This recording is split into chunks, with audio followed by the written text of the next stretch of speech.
दोस्तों स्वागत है आपके इस चैनल पे। आज हम लोग एक नई सीरीज की शुरुआत करेंगे। पॉलिटी के टॉप 50 क्वेश्चन को सॉल्व करेंगे जो भारत के संवैधानिक इतिहास से होने वाला है। तो चलिए वीडियो को स्टार्ट करते हैं। रेगुलेटिंग एक्ट से संविधान तक हम लोग इसमें सभी प्रश्नों का समाकलन किए हैं। रेगुलेटिंग एक्ट कब पारित हुआ था? दोस्तों रेगुलेटिंग एक्ट 1773 में पारित हुआ था। इसका सही आंसर ऑप्शन नंबर सी होगा 1773। अब बात करते हैं दूसरे प्रश्न के बारे में। रेगुलेटिंग एक्ट 1773 के तहत बंगाल का पहला गवर्नर जनरल किसे नियुक्त किया गया, किसे बनाया गया? दोस्तों बंगाल का पहला गवर्नर जनरल 17 रेगुलेटिंग एक्ट के तहत वारेन हेस्टिंग को बनाया गया, जो कि 1773 में बने थे। इसका सही ऑप्शन बी होगा। पीस इंडिया एक्ट कब पारित हुआ? दोस्तों पीस इंडिया एक्ट 1784 में पारित हुआ। राइट ऑप्शन बी होगा। पीस इंडिया एक्ट 1784 किस देश की संसद ने पारित किया था? पीस इंडिया एक्ट 1784 को ब्रिटेन ने पारित किया था। इसका राइट ऑप्शन सी हो जाएगा। चार्टर एक्ट 1813 की प्रमुख विशेषता क्या थी? चार्टर एक्ट 1813 की प्रमुख विशेषता यह थी कि ईसाई मिशनरियों को भारत में खुली प्रचार प्रसार करने की अनुमति दे दी गई थी। इसका राइट ऑप्शन बी हो जाएगा। चार्टर एक्ट 1833 के समय गवर्नर जनरल कौन था? चार्टर एक्ट 1833 के समय गवर्नर जनरल विलियम बेंटिक थे। इसका राइट ऑप्शन बी हो जाएगा। चार्टर एक्ट 1833 द्वारा भारत का पहला गवर्नर जनरल कौन बनाया गया?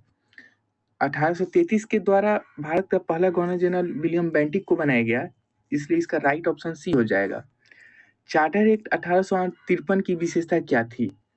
चार्टर एक्ट 1853 की इसकी विशेषता यह थी कि ये खुली प्रतियोगिता परीक्षा की शुरुआत कर दी गई थी। इसका राइट ऑप्शन ए हो जाएगा। और बात करें नेक्स्ट प्रश्न की। भारत शासन अधिनियम 1857 के तहत सत्ता किसे सौंपी गई? दोस्तों 1857 के क्रांति के बाद 1857 की क्रांति के बाद इसकी जो सत्ता थी ये ब्रिटिश क्राउन के पास चली गई थी। इसका राइट ऑप्शन बी हो जाएगा। भारत शासन अधिनियम 1858 के समय ब्रिटेन की रानी कौन थी? इसका राइट ऑप्शन हो जाएगा बी, विक्टोरिया थी। 1858 के समय ब्रिटेन की रानी विक्टोरिया थी। अब बात कर रहे हैं भारत परिषद अधिनियम से जुड़े प्रश्नों को हम लोग इसमें सॉल्व करेंगे। भारतीय परिषद अधिनियम 1861 की विशेषता क्या थी? दोस्तों भारतीय परिषद अधिनियम 1861 की विशेषता विधान परिषद में भारतीयों को सदस्यता मिली थी। इसका राइट ऑप्शन बी हो जाएगा।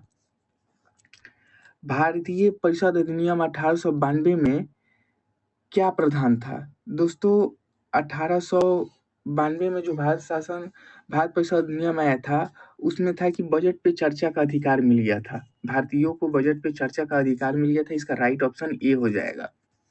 अब बात करते हैं मार्ले मिंटो सुधार किस वर्ष हुआ था? दोस्तों मार्ले मिंटो सुधार जो हुआ था इसका राइट ऑप्शन बी हो जाएगा 1919। मार्ले मिंटो एक्ट इसको बोलते हैं और भारत शासन अधिनियम 1909 भी इसको बोलते हैं। तो इसका राइट ऑप्शन बी हो जाएगा। अब बात करते हैं नेक्स्ट प्रश्न के बारे में। मार्ले मिंटो सुधार 1909 में क्या शुरू हुआ था? दोस्तों मार्ले मिंटो एक्ट के तहत 1909 में पृथक निर्वाचन का जो था शुरुआत कर दिया गया था और यह मुस्लिमों को पहली बार पृथक निर्वाचन का अधिकार यहाँ प्राप्त हुआ था। इसका राइट ऑप्शन बी हो जाएगा। बात करते हैं 1919 और 1935 अधिनियम से जो जुड़े प्रश्न है उसके बारे में यहाँ समझेंगे। मॉन्टेग्यू चेम्सफोर्ड सुधार किस अधिनियम से जुड़ा है? दोस्तों ये 1919 के नियम से जुड़ा है। इसका राइट ऑप्शन बी हो जाएगा। बात करते हैं हम नेक्स्ट प्रश्न के बारे में। भारत शासन अधिनियम 1919 में क्या लागू हुआ? दोस्तों भारत शासन अधिनियम 1919 में द्वैत शासन लागू हो गया था। इसका राइट ऑप्शन बी हो जाएगा। द्वैत शासन लागू हुआ था। अब बात करते हैं नेक्स्ट प्रश्न के बारे में। द्वैत शासन किस स्तर पे लागू हुआ था? दोस्तों ये जो द्वैत शासन लागू हुआ था ये प्रांत के स्तर पे लागू हुआ था। इसका राइट ऑप्शन बी हो जाएगा। अब बात करते हैं नेक्स्ट प्रश्न के बारे में। भारत शासन अधिनियम 1935 की प्रमुख विशेषता क्या थी? भारत शासन अधिनियम 1935 की प्रमुख विशेषता थी संघीय ढांचा। इसका राइट आंसर ऑप्शन बी हो जाएगा, संघीय ढांचा। 1935 अधिनियम के तहत प्रांतीय स्वायत्तता कब लागू की गई?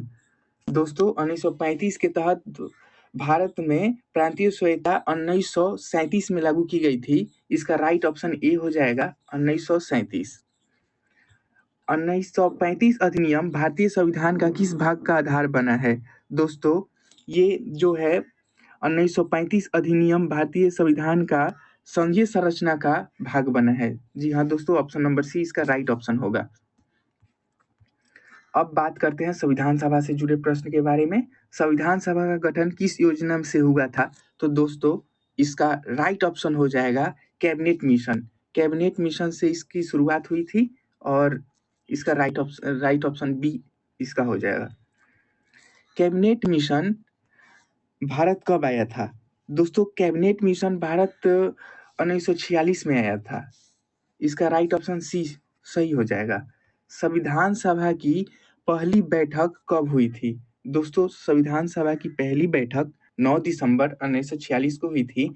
इसका राइट ऑप्शन ए हो जाएगा, यानी 9 दिसंबर 1946। जी हाँ दोस्तों, बात करते हैं दूसरे प्रश्न के बारे में। संविधान सभा के अस्थायी अध्यक्ष कौन थे? दोस्तों संविधान सभा के अस्थायी अध्यक्ष राजेंद्र प्रसाद थे। सच्चिदानंद सिन्हा को अस्थायी अध्यक्ष चुना गया था, लेकिन सॉरी दोस्तों, यहाँ पे बात कर रहा है अस्थायी अध्यक्ष के ही बारे में बात कर रहा है। तो अस्थायी अध्यक्ष सच्चिदानंद सिन्हा को ही चुना गया था। तो ये सच्चिदानंद सिन्हा, इसका राइट ऑप्शन बी हो जाएगा। अगर अस्थायी अध्यक्ष के बारे में बात करें तब राजेंद्र प्रसाद होगा, और अस्थायी अध्यक्ष की बात करें तो सच्चिदानंद सिन्हा हो जाएंगे। बात करते हैं अब दूसरे प्रश्न के बारे में। भारतीय संविधान सभा के अस्थायी अध्यक्ष कौन थे? तो दोस्तों यहाँ पे अस्थायी अध्यक्ष की बात कर रहा है, तो इसका आंसर सी हो जाएगा। अभी हम लोग वहां पे बात किए थे, तो इसका राइट आंसर ऑप्शन सी हो जाएगा। अब बात कर रहे हैं प्रारूप समिति के अध्यक्ष कौन थे? दोस्तों नेहरू जी, पटेल, डॉक्टर भीमराव अंबेडकर, राजेंद्र प्रसाद। प्रारूप समिति के अध्यक्ष थे doctor Bhimrao Ambedkar. Right answer हो जाएगा इसका option number C, doctor Bhimrao Ambedkar. प्रारूप समिति की गठन कब हुआ था? प्रारूप समिति का गठन, दोस्तों प्रारूप समिति का गठन ये एक ऐसी समिति है जिसका गठन स्वतंत्रता के बाद हुआ था, यानी इसका सही आंसर हो जाएगा ऑप्शन नंबर बी 1947। जी हाँ दोस्तों, अगस्त में ये गठित हुआ था। भारतीय संविधान कब अपनाया गया? दोस्तों भारतीय संविधान 26 नवंबर 1949 को अपनाया गया। इसका right answer option number B हो जाएगा। अब बात करते हैं भारतीय संविधान कब लागू हुआ था? भारतीय संविधान 26 जनवरी 1950 को लागू हुआ था। इसका right answer option number A हो जाएगा। संविधान निर्माण में कुल समय कितना लगा था? संविधान निर्माण में समय लगा था 2 वर्ष 11 माह 18 दिन, यानी इसका right answer option number B हो जाएगा, 2 साल 11 माह 18 दिन। अब स्वतंत्रता और विभाजन से जुड़े प्रश्न को यहाँ पे देखेंगे। अब बात करते हैं 31 नंबर प्रश्न के बारे में। भारतीय स्वतंत्रता अधिनियम कब पारित हुआ था? दोस्तों भारतीय स्वतंत्रता अधिनियम 1947 में पारित हुआ था। इसका राइट ऑप्शन बी हो जाएगा। भारतीय स्वतंत्रता अधिनियम किस देश की संसद ने पारित किया था? तो दोस्तों जैसा कि पता है आपको, भारत के ऊपर ब्रिटेन ने शासन किया था, तो जाहिर सी बात है भारतीय शासन अधिनियम ब्रिटेन ही पारित किया था, तो इसका राइट ऑप्शन बी हो जाएगा। अब बात करते हैं 33 नंबर प्रश्न के बारे में। भारत का पहला गवर्नर जनरल स्वतंत्र भारत का कौन था? दोस्तों भारत का पहला गवर्नर जनरल स्वतंत्र के बाद माउंटबेटन थे। जी हाँ दोस्तों, भारत का पहला भारतीय गवर्नर जनरल कौन था? दोस्तों भारत का पहला भारतीय गवर्नर जनरल राजगोपालचारी थे। जी हाँ दोस्तों, अन्य महत्वपूर्ण प्रश्न को देखते हैं। भारतीय संविधान की प्रस्तावना में समाजवादी शब्द कब जोड़ा गया? दोस्तों भारत के संविधान में समाजवादी प्रस्तावना में 1976 में जोड़ दिया गया था। यहाँ पे 3 शब्द जोड़ा गया था, समाजवाद, पथनिरपेक्ष और अखंडता। 42वां संविधान संशोधन 1976 के तहत इसको जोड़ा गया था। 42वां संविधान संशोधन कब हुआ था दोस्तों? अभी हम जस्ट बताए हैं, 42वां संविधान संशोधन 1976 में हुआ था। इसका right answer option number C हो जाएगा। मूल कर्तव्य को किस संविधान संशोधन से जोड़ा गया? दोस्तों, मूल कर्तव्यों को जो जोड़ा गया 42वां संविधान संशोधन, यानी option number B is the right answer. इसका राइट आंसर हो जाएगा। 42वां संविधान संशोधन में इसको जोड़ा गया। संविधान में मूल रूप से कितने अनुच्छेद थे? दोस्तों, संविधान के मूल रूप से 395 अनुच्छेद थे, यानी राइट ऑप्शन इसका ए हो जाएगा। और बात करें अनुसूची के बारे में तो 8 अनुसूची थे और 22 भाग थे मूल संविधान में। अब बात करते हैं दोस्तों, मूल रूप से संविधान में कितनी अनुसूचियां थी? दोस्तों, मूल संविधान में अभी जैसा कि हमने बताया है, मूल संविधान में 8 अनुसूचियां थी। इसका राइट ऑप्शन नंबर बी सही हो जाएगा। संविधान सभा में कुल कितने सदस्य थे? दोस्तों, संविधान सभा में कुल 389 सदस्य थे। इसका राइट ऑप्शन नंबर बी हो जाएगा। उद्देशिका किसने प्रस्तुत किया? दोस्तों, उद्देशिका पंडित नेहरू के द्वारा प्रस्तुत किया गया था। इसका राइट ऑप्शन बी हो जाएगा, Pandit Jawaharlal Nehru. B is the correct option. उद्देशिका प्रस्ताव कब प्रस्तुत हुआ था? दोस्तों, उद्देशिका प्रस्ताव 1946 को प्रस्तुत हुआ था। इसका राइट आंसर ए हो जाएगा। भारत को गणराज्य कब घोषित किया गया था? भारत को गणराज्य दोस्तों 26 जनवरी 1950 को घोषित किया गया था और पहला गणतंत्र दिवस मनाया गया था 26 जनवरी 1950 को। संविधान सभा के संवैधानिक सलाहकार कौन थे? संविधान सभा के संवैधानिक सलाहकार बी.एन. राव थे। इसका राइट आंसर ए हो जाएगा। प्रारूप समिति में कुल कितने सदस्य थे? दोस्तों, प्रारूप समिति में कुल 7 सदस्य थे। इसका right answer option number B हो जाएगा। भारतीय संविधान पर सबसे अधिक प्रभाव किस अधिनियम का था? दोस्तों, भारतीय संविधान पे सबसे ज्यादा भारत शासन अधिनियम 1935 का प्रभाव पड़ा। यहाँ से लगभग 250 आर्टिकल भारत के भारतीय संविधान में लिए गए थे। यहाँ से संघ सूची की अवधारणा किस अधिनियम से आई थी? दोस्तों, संघ सूची की अवधारणा भारत शासन अधिनियम 1935 से आई थी। इसका right answer option number B हो जाएगा। भारतीय संविधान किस देश के संविधान से सबसे लंबा है? किस देश के संविधान से सबसे लंबा है?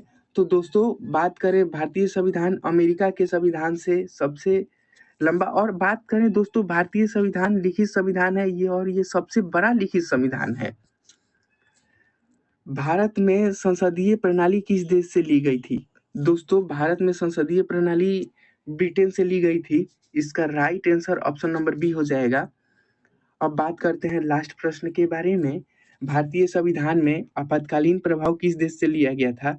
दोस्तों, भारत में आपातकालीन संविधान लिया गया था जर्मनी के संविधान से। जर्मनी के वाइमन संविधान से लिया गया था। इसका right answer option number B हो जाएगा। दोस्तों, अगर आपको ये सीरीज पसंद आया हो तो लाइक करें।